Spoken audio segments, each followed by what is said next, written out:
Vukovar još spava krvav san, u podrumu krunica i kruh, a vani čelik, dimni dan.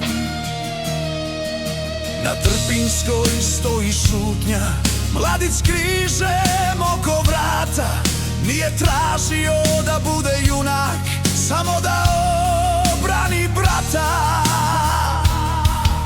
Na radiju tišina puca, ime po ime nestali red. Majka šuti, stisne sliku, zna da molitva je zadnji bedem svijet. 91. nije lekcija iz knjige, to je krv u zemlji, zavjet i krik. Kad je narod stao goloruk, pred tenk, pred mrak, pred lik.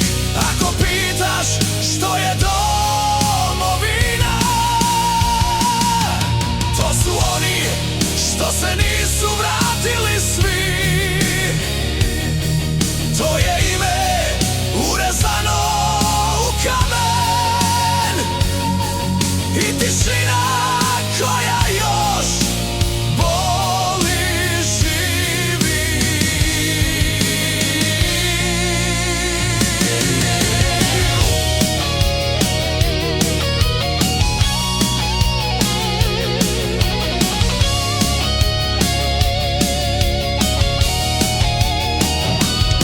Očajna noć bez zvijezda, kamioni bez registara.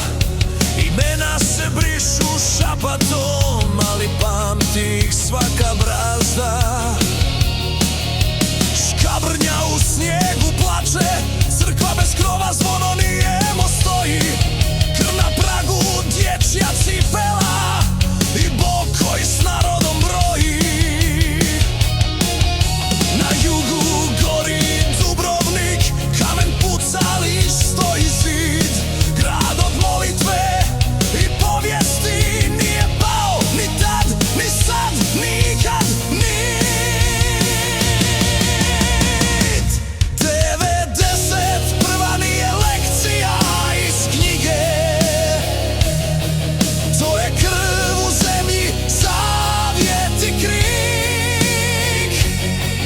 Kad je narod stao goloruk, pred tenk, pred mrak, pred lik.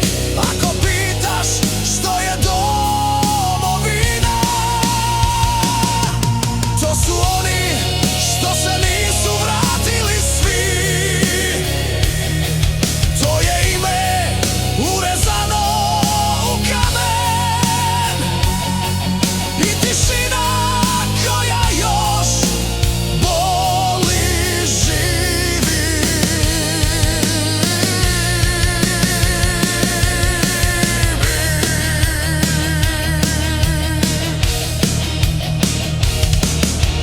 Nisu svi pali na prvoj crti, neki su pali kad je mir došao tiho. Zaboravljeni, slomljeni u sebi, heroji bez parade, bez stihova. Ako danas hodaš slobodno, sjeti se podruma, svijeće sna. Sloboda nije došla sama, došla je kroz njih, kroz nas, kroz dan. Ne pitaj gdje si bio, pitaj što danas nosiš u sebi. Jer rat završi na papiru, ali istina živi u zemlji.